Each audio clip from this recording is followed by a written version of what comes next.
Brethren, ladies, family, and friends, we want to welcome you to Bloomington Lodge number 43. And we truly appreciate you being here to celebrate 175 years of Freemasonry in Bloomington, Illinois. 175 years. State Farm is celebrating 100 years this year. Shriners Hospital is celebrating 100 years this year. Masons were here 75 years prior to that, helping to build the fabric of this community. We promise that we will carry on those traditions with the support of all of you, and we hope you enjoy our ceremonies and enjoy your time afterwards. At this time, will you please rise?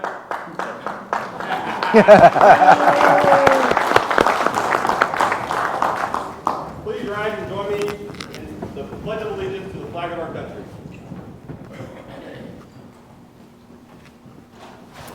I pledge allegiance to the flag of the United States of America and to the republic for which it stands, one nation, under God, indivisible, with liberty and justice for all. Please be seated.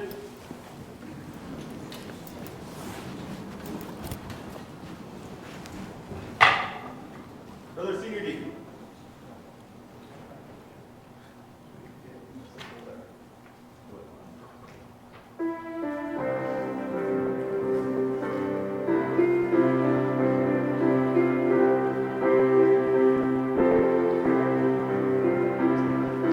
Get the show on the road.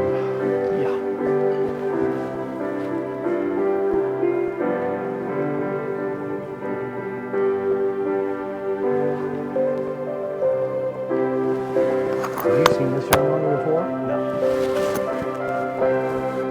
When they talk about the symbol, that's what they're talking about.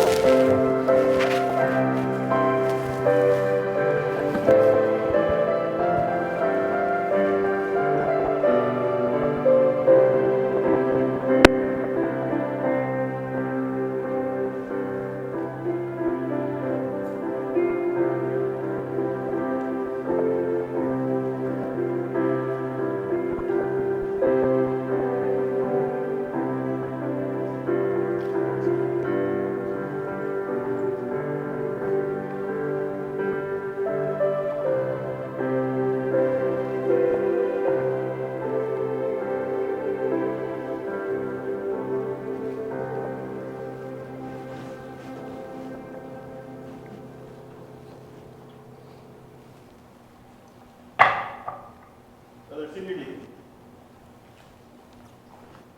You will proceed to the apartment of the Grand Lodge and inform the most worshipful Grand Master that the Brethren of Bloomington Lodge number 43 are prepared to receive the officers of the Grand Lodge and await the pleasure of the most worshipful Grand Master.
Worshipful Master, the officers of the Grand Lodge will be in attendance in due time.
inward faith.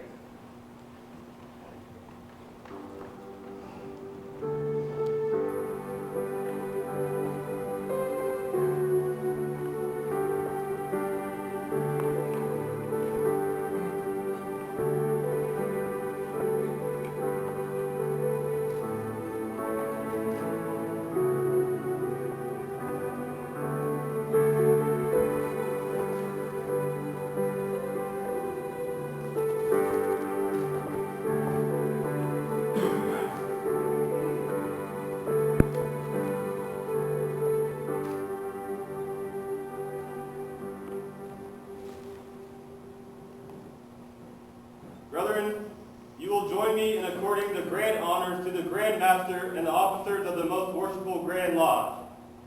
Together, brethren.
Officers, right and left face. Prepare to your respective stations and places in the lodge. Forward. Forward, march. Forgot to do.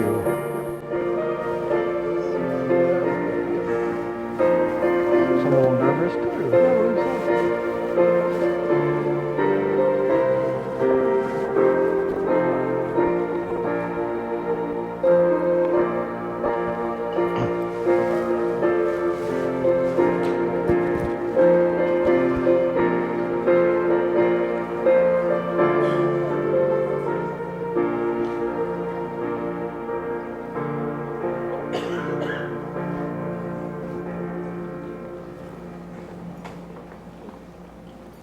Good afternoon, everyone. Good afternoon. Welcome to beautiful downtown Bloomington. We're here on the occasion of Bloomington Lodge number 43, 175-year anniversary. That's a long time. We are rededicating the lodge. And when we rededicate the lodge, it's not the building, even though it's a magnificent building. It's worthy of being rededicated. It's not 175 years old. The lodge, which is the members past and present of Bloomington Lodge, they are the lodge. That's who we're rededicating. That's who we asked to rededicate themselves to Freemasonry. That's the purpose we're here for. The ceremony you're about to see is fairly archaic and doesn't always readily make itself known why we're doing the things we do. So to help explain that, we have someone do something we call a preamble. Normally that falls upon one of the Grand Deacons. But in this case, we had a volunteer, an obvious glutton for punishment. And Brother Lars Bounty to the learning going to present Lars Enlightenment. In the rededication of a Masonic hall, we reenact certain ancient ceremonies. These are the ceremonies that have been handed down to us as a part of our proud heritage from the days when the operative craftsmen of the Middle Ages erected those noble structures and soaring cathedrals of Europe and the British Isles.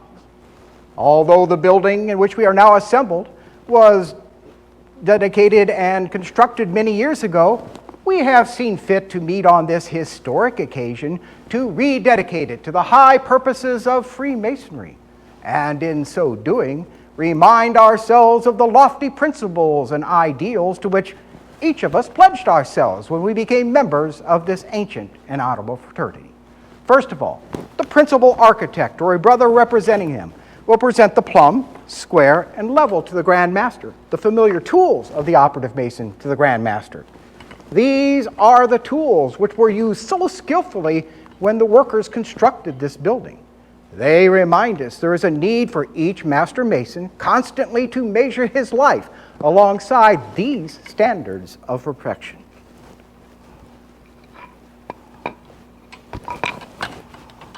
The level demonstrates that all men are descended from the same stock, partake of the same nature, and share the same hope, and that no eminence of station should make us forget that we are brothers. The plumb admonishes us to walk uprightly in our several stations before God and man. The square reminds us that we should ever strive to square our actions by the square of virtue, that we may be prepared to pass the test supreme, that all our actions will compare with the divine, the unerring square that squares great virtue's plan. Then, like our ancestors in a far-off age, following the course of the sun from east to west by way of the south, the officers of the Grand Lodge pass in solemn procession around the altar and the symbol representing the lodge that is placed before it. In so doing, we again imitate our ancient brethren who moved in procession through the cloisters, along the aisles, across the transept, and into the sanctuary to inspect the work of the craft, comparing it to the designs of the master builder on the trestle board. With the utmost solemnity and reverence, the Grand Master then rededicates the hall, using the age-old elements of corn, wine, and oil. In ancient days, the grapes of the vineyard, the olives of the grove, and the grains of the field were not only measures of wealth, but also units of trade. Thus, when the craft received their wages in corn, wine, and oil, they were being paid in coin of the realm. With the mystic symbols then, the Grand Master then rededicates the hall. Dedicates hall first to Freemasonry, whose great promise is that through fraternalism, it is possible to make good men better, wiser, and consequently happier. Next to virtue, for although veiled in allegory and illustrated by symbols, Freemasonry is by its very nature a course of moral instruction. And finally, to universal benevolence, for although our faith may be lost in sight and our hope ends in fruition, charity extends beyond the grave to the boundless realms of eternity. Such, brethren, ladies, and friends, is the significant meaning of the ceremonies you are about to witness. Let this moment to each of us be a moment of solemn rededication. Let each craftsman examine his life by the exacting standards of the square, the level, and the plumb, to the end that these rough ashlars represented by our lives may become perfect ashlars, and that each individual spirit may become a living stone for that spiritual building, that house not made with hands, eternal in the heavens. Thank you, Grand Master. Thank you, Lord.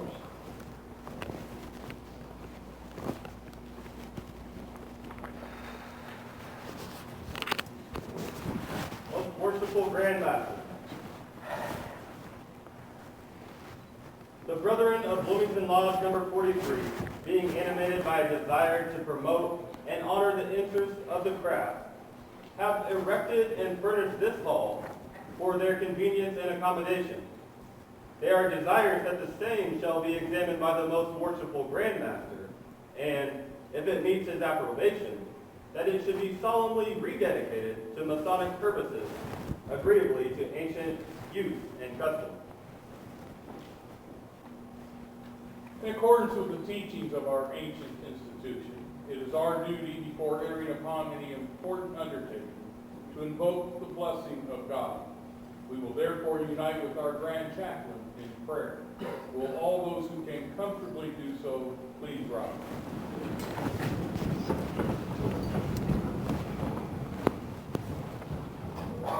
O thou great and eternal Lord God, source of light and love, the supreme Grand Master and mighty architect of the wonders of creation, who from thy throne in the highest heaven in mercy lookest down upon all the dwellers of earth, incline thine ear to the prayers and petitions of thy children now assembled in thy presence, to teach the mysteries of that sublime edifice, which is erected and dedicated to thy most holy and glorious name. Pour upon us and all the members of the mystic craft throughout the world the rich blessings of thy providence. Give us strength to overcome temptation, to subdue our passions, and to practice virtue. Fill our hearts with confidence without presumption, with piety without illusion, and with tender affection to thy divine goodness and love for our neighbors. Make us faithful to our friends and charitable to our enemies. Dispose our hearts to receive the helpful impressions of religion and humanity, and direct our footsteps on the bright paths of virtue. Let all our actions prove to mankind that our lives are sincerely dedicated to thee, our God, and to the relief of our fellow creatures. And finally, when our spirit shall return unto thee, the source of life, may we, bearing a rich harvest of worthy deeds, be admitted into that sublime and eternal lodge, where happiness reigns without alloy, and where around the throne of the great Jehovah sing hallelujahs to his name. Now to the King, eternal, immortal, and invisible, be the kingdom, the power, and the glory forever. Amen. So mote it be. Please be seated.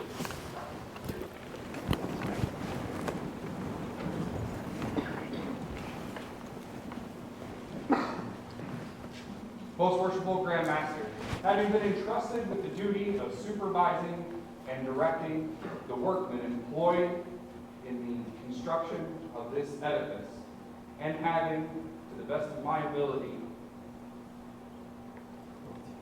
performed the task assigned to me, I now beg leave I now beg leave to return to you the implements entrusted to me at the building of this temple.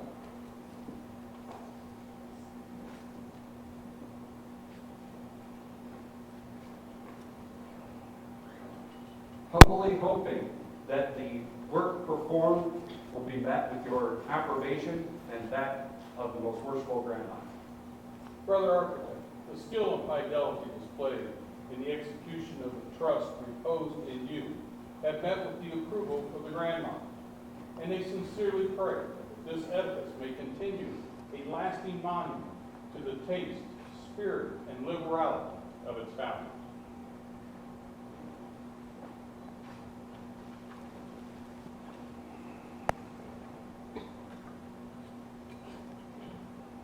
Most worshipful Grand Master, the hall in which we are now assembled, and the plan upon which it has been constructed, having met with your approbation, is now the desire of the brothers that it should now be rededicated according to ancient form and use.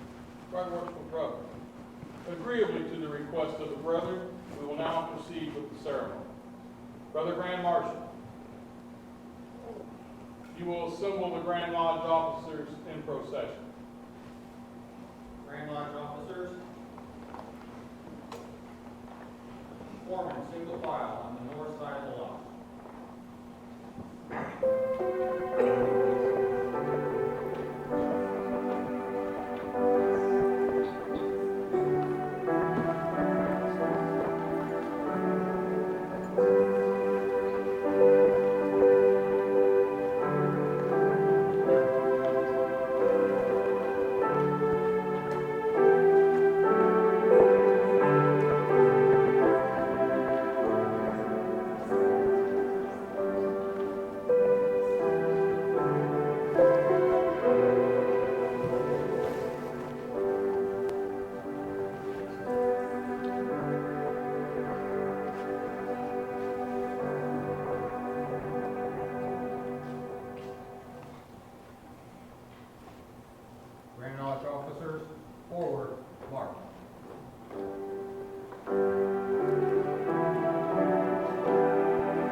who can comfortably do so, please rise and join our chaplain in prayer.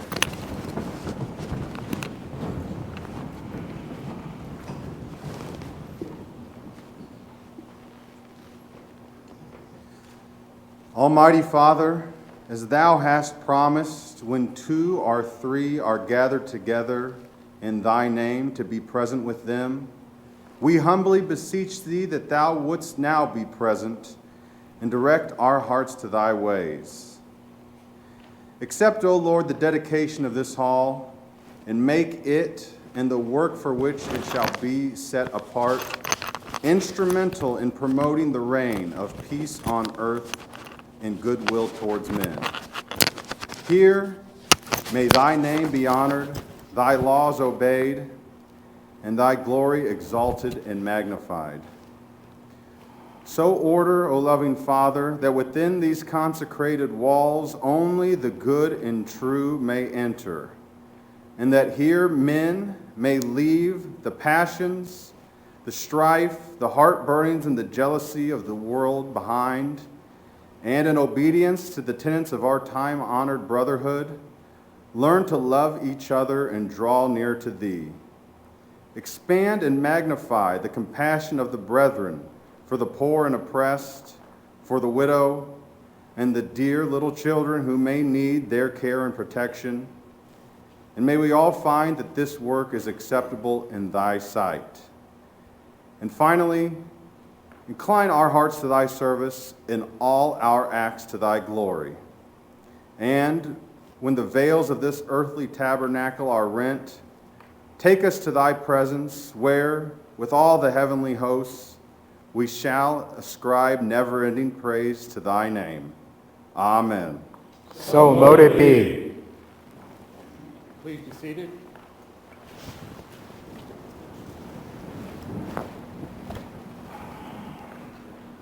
Grand Lodge officers, left face.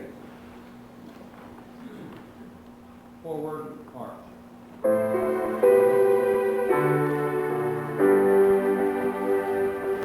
Bring with thee virtue brightest name. Bring love, bring truth, bring friendship here. While social mirth shall lend her aid to smooth the wrinkled brow of care. Grand Lodge officers, halt. Inward face.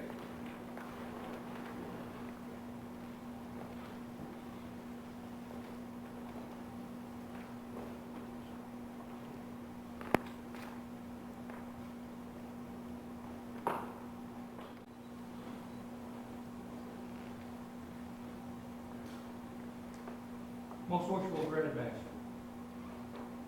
In the rededication of the Sonic Halls, it has been an immemorial custom to pour corn upon the lodge as an emblem of nourishment. I therefore present to you this vessel of corn, to be employed by you according to ancient usage.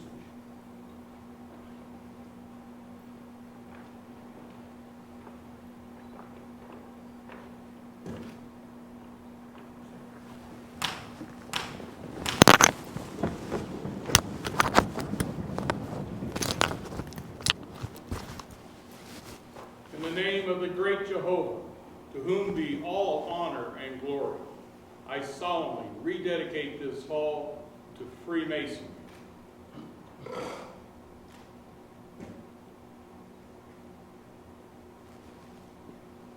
Brethren, prepare to give the grand honors.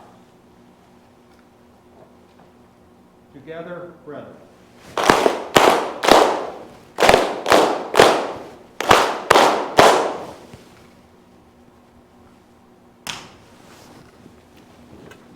Grand Lodge officers, left face. Forward march.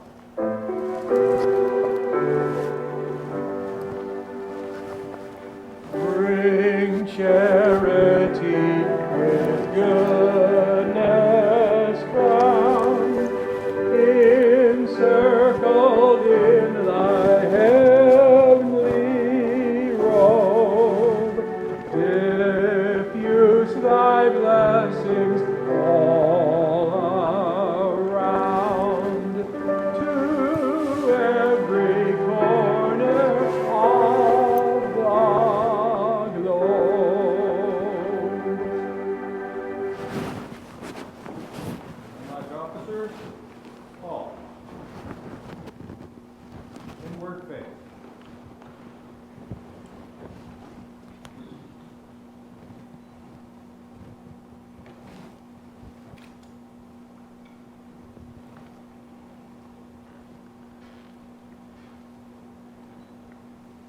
Most worshipful Grand Master. Why? The emblem of refreshment. Having been used by our ancient brethren in the ceremonies of dedication and consecration, I present you this vessel of wine to be used on the present occasion according to ancient Masonic law.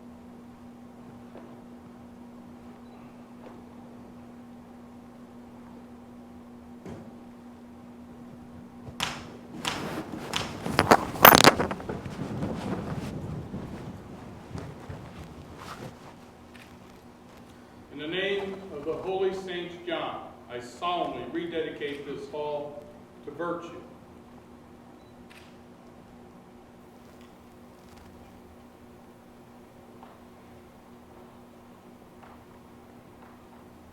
Brethren, prepare to give the grand honors. Together, brethren.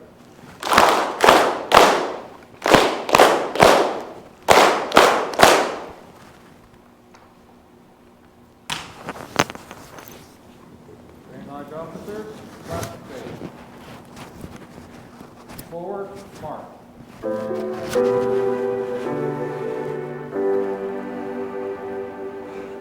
To heaven's high architect, all wise, all praise, all gratitude be given, who deigned the human soul to rise by mystic secrets sprung from him. Grand Lodge officers, halt. Inward face.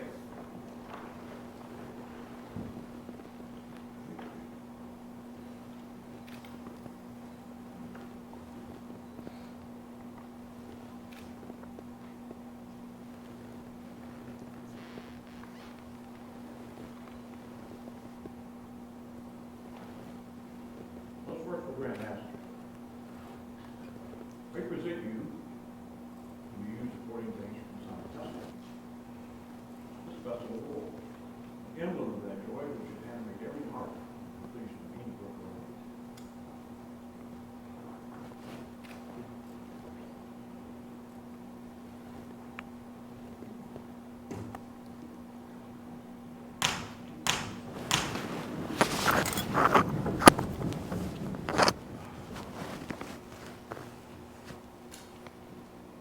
In the name of the whole fraternity, I solemnly rededicate this hall to universal benevolence.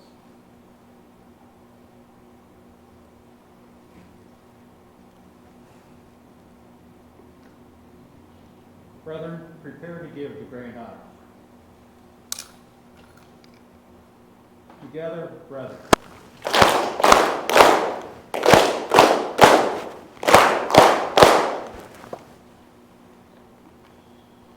Will all who can comfortably do so, please rise and join our chaplain in prayer.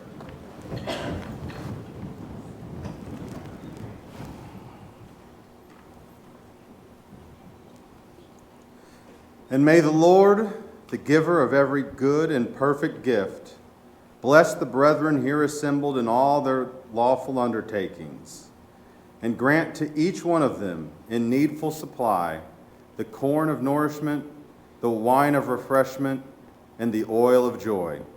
Amen. So mote it be.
By order of the Most Worshipful Grand Master, I hereby proclaim that the lodge in which we are assembled has been rededicated to the purposes of Freemasonry in due and ancient form.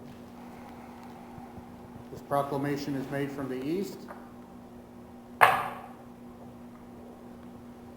the west, and from the south. Once, twice, thrice. All persons interested will take due notice and govern themselves accordingly.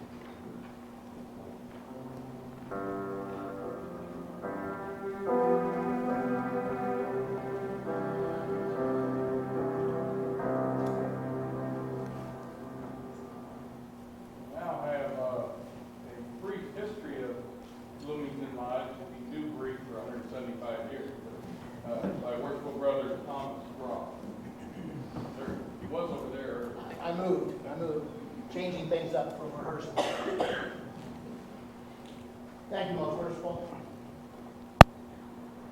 Brethren and treasured guests, for 175 years, Bloomington Lodge number 43 has been a part of the cultural fabric of Bloomington and McLean County.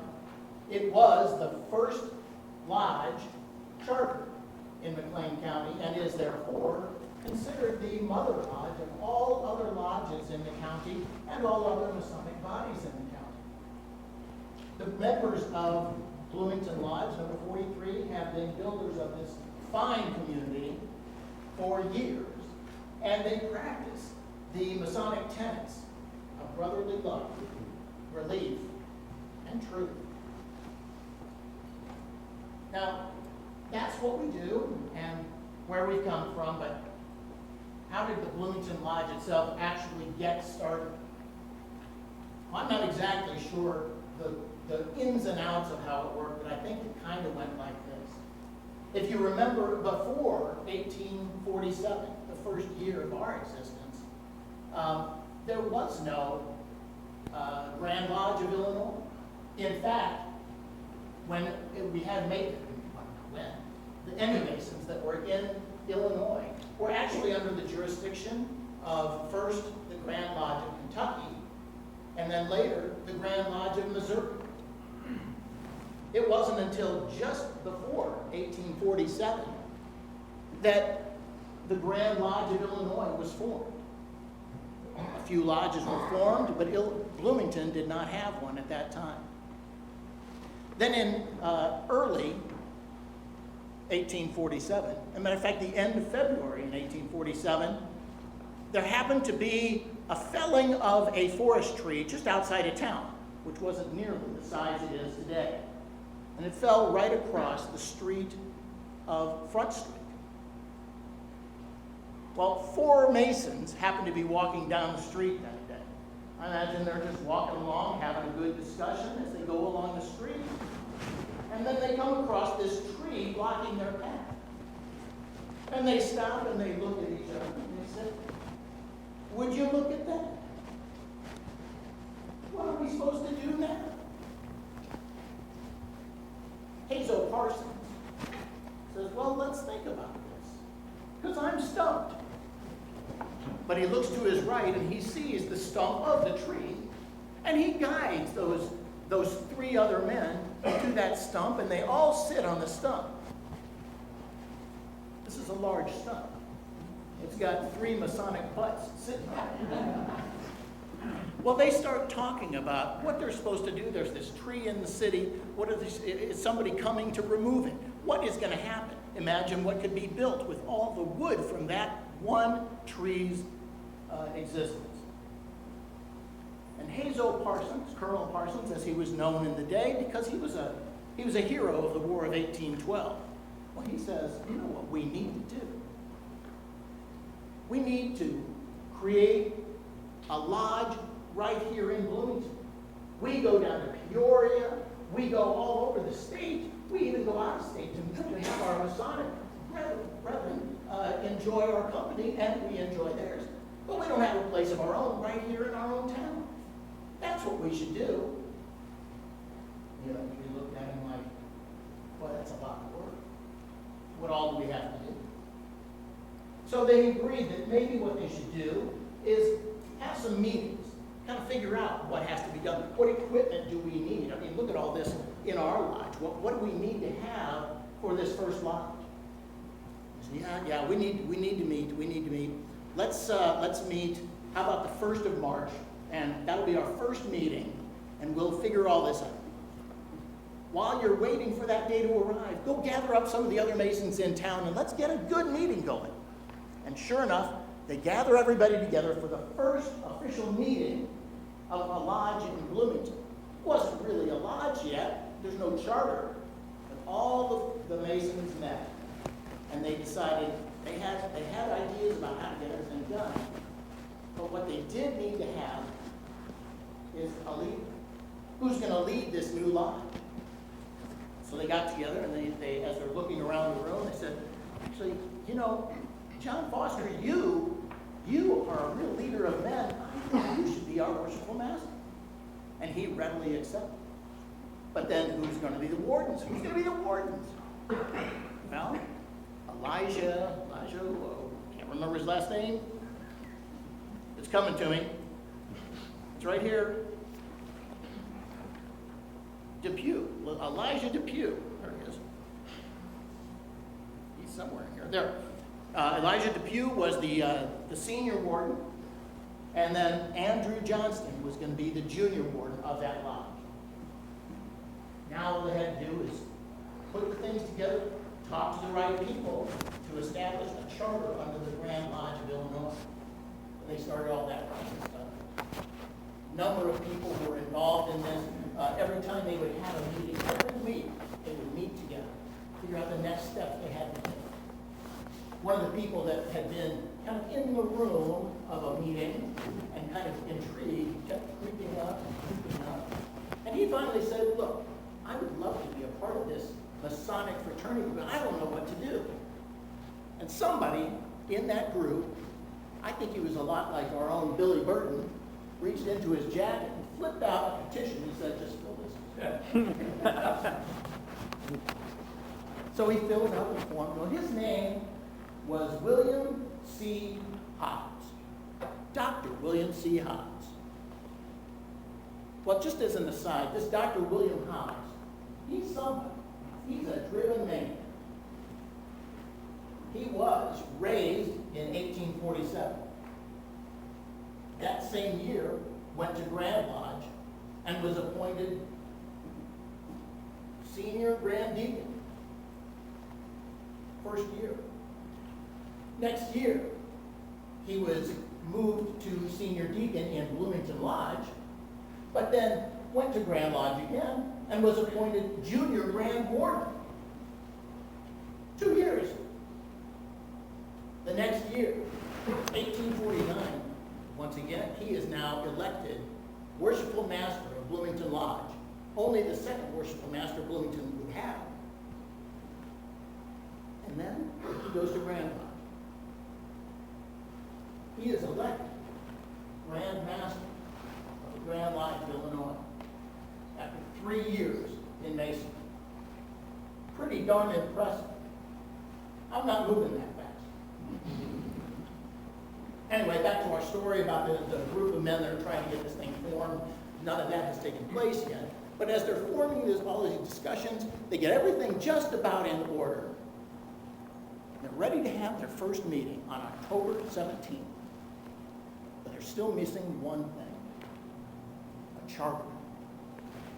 Turns out the work has been going on, and on October 1st, I think it was the 1st, October 6th it was, they were informed that the charter had been approved, but they didn't have it in their possession. And their meeting was on the 17th. What are they going to do? Well, in comes John Foster again, the new worshipful master of the lodge, and he says, I got a boy. I'm going to send my boy down to Pekin and get this charter. So he sent his boy down to Pekin. Now, we didn't have cars, so he put him on a horse. He rode this horse for 40 miles to Pekin, 40 miles back. 18 miles on a horse. I'm feeling for the horse. Shoot, I'm feeling for the rider. Anyway, he gets the charter back in time, and sure enough, Bloomington Lodge has their first charter meeting on October 17th, 1847. They held this meeting early in the evening by candlelight in a low, small room over a wagon shop owned by Abram Brokaw. Maybe related to the Brokaw Hospital we had back then.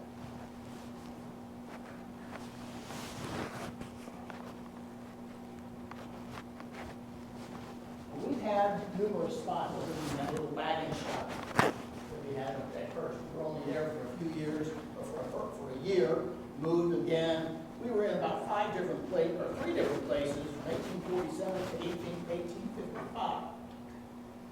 Then, in 1855, on October 16th, the night before their 8th anniversary, there was a devastating fire in the building they were currently in. They lost all their property, all their records, with the exception of one thing. You remember that William C. Hobbs guy that we talked about moved along in masonry so fast? Well, when he had become the Grand Master of Illinois, he came back to Bloomington and he he's the worshipful master, he's obviously back. He presents the lodge with a dipper for drinking water from a wooden bucket. And that was a relic that we held. It was the only thing that was saved from that devastating fire in 1855.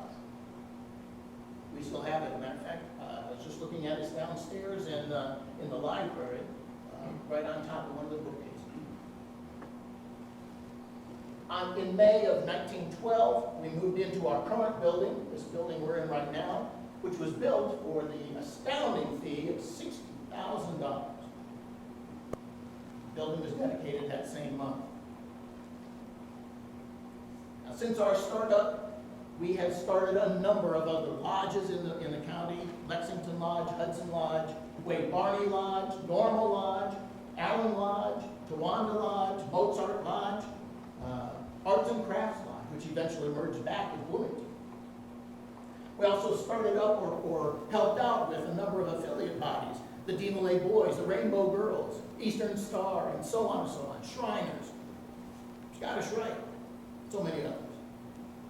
Since our inception, we've been known as a philanthropic organization. We've provided funds, and equipment, and manpower. We built or provided rooms at Brokaw Hospital and Mennonite Hospital. We provided money for housing institutions for some of our ailing brothers in the house in Sullivan. Disaster relief. We certainly provide a bunch of money for that.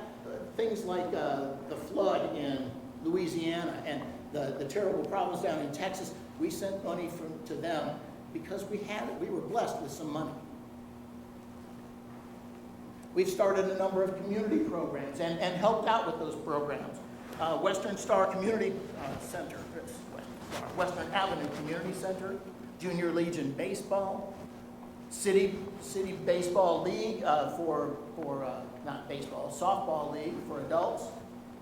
We sponsored a team for that. We certainly support the American Passion Play taking place just a short distance away from here. Matter of fact, if you don't know, this year is the 100th anniversary of the American Passion Play, written by our own Delmer D. Dara, who was a Grand Master of the State and a past master of Bloomington Lodge. He wrote this play, and it's been performed for 100 years. 100 years. Well, its last performance is going to be next year. There's only going to be a few performances. If you haven't seen it, you got to see it. They're closing down after that year. Anyway, we've also provided for the armed services, our police forces, and so forth and so on. We provide academic scholarships and educational programs. Our academic scholarships, college scholarships, are in the range of just over $15,000 a year in scholarships. We're doing good work for this community. And in recognition of that, not necessarily right now, but but even in the past, we were recognized for our contributions to the state. We were invited to the laying of cornerstones in a number of buildings, the McLean County Courthouse, for example, where the members then deposited a list of all past and present officers to date in that cornerstone. Later that year, we were invited to participate in the laying of the cornerstone of the state capitol. And then for those of us in Bloomington, you might be interested to know that we were also involved in laying the cornerstone of the State Farm building, a couple blocks away.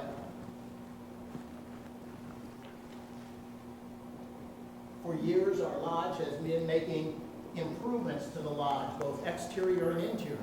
I think the lodge looks pretty darn good. We've done painting and so forth. New flooring, painted walls, window coverings, all kinds of things we're doing internally. But externally, we're also doing things like tuck pointing the bricks. But one of the big things we did just recently was we removed some inappropriate replacement windows and installed more period and architecturally appropriate windows, and the place looks just wonderful. In fact, in honor of those wonderful plate replacements that we've done and improvements, we received in 2017 the Heritage Award from the Historical Preservation Commission. We received this for preservation excellence for returning the building back to its original appearance. All these things make me very proud to be a member of Bloomington Lodge. One thing in particular, though, really stands out. Every time I'm asked, I get emotional just thinking about it. Every time I'm asked, what really is the key thing that makes you proud of being a Bloomington Lodge? And it happened back in 2019. May 11th, then Grand Master of the state of Illinois and past master of our lodge, Brother Gregory L. Clark, requested that we have a grand reception, first time in Masonic history in the state of Illinois, where we would receive both him as Grand Master of the most worshipful lodge of Illinois, and Aubrey Barlow, the Grand Master of the most worshipful Prince Hall Lodge of Illinois. And these two people were going to be received in our lodge. Not one and then the other, but side by side, together. They had a way, in doing that, they were saying to the world, look, there's no racial divide within the walls of Mason. That couldn't have made me any more prouder. One of the proudest moments I've ever had. So thank you for doing that. I look to see more of that in the future. For 175 years, Bloomington Lodge has been a part of the cultural fabric of Bloomington, Illinois, and McLean County.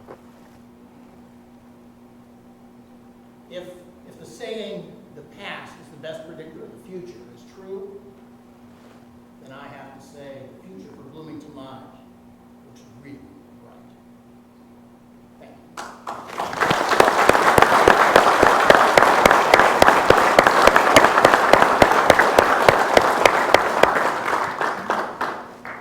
Thank you for fascinating history of a long-lived lodge. Please do. I get the pleasure now of introducing our Grand Marshal, Brother Daniel S. Gandel, and his Lady Angela. And let's give them a round.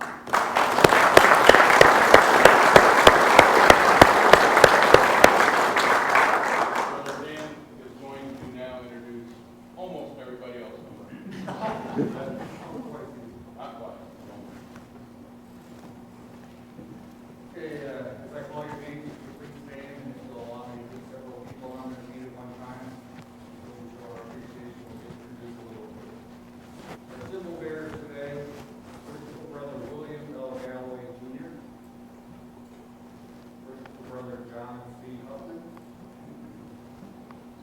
Worshipful Brother Mark I. Morrison. Worshipful Warren D. Monroy. Principal Architect, Worshipful Brother Timothy A. Longfellow. Master of the Oldest Lodge, Right Worshipful Brother Billy M. Burton. Senior Deacon, Brother Connor J. K. Ramsey. And the Lodge History Speaker, Brother Thomas W. Rowe. Give them a hand.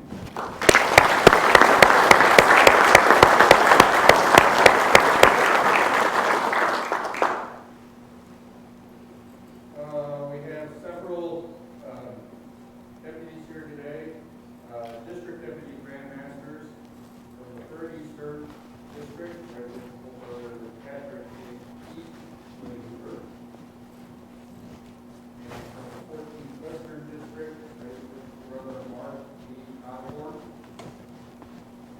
Assistant Area Deputy Grandmasters from the East, Right Worshipful Brother Michael R. Fowler.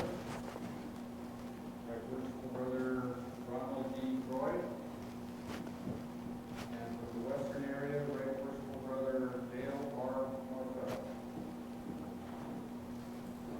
And our area deputy grandmaster here in the East, Right Worshipful Brother Philip L. Green.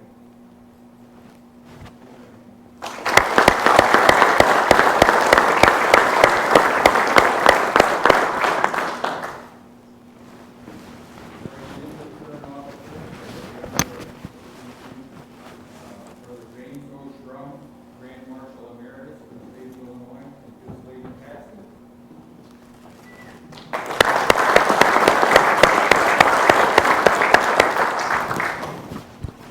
Appointed officers, Assistant Grand Chancellor, Brother R. And they are from Illinois.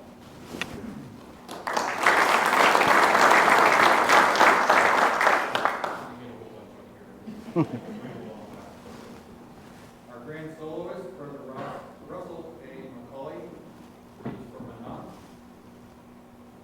Our Grand Organist, Brother Jeffrey W. Miller, his lady Joe, they are from Lanark.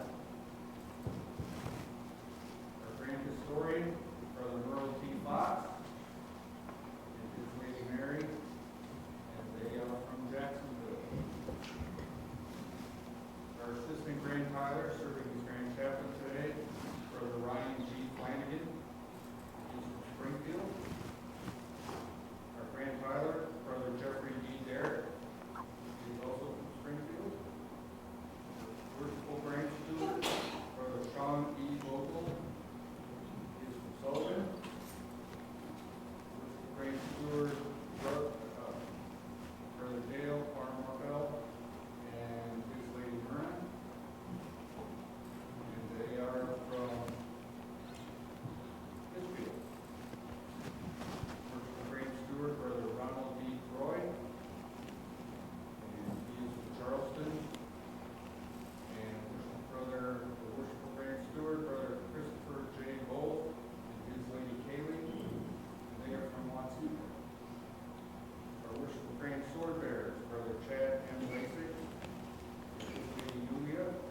Amen.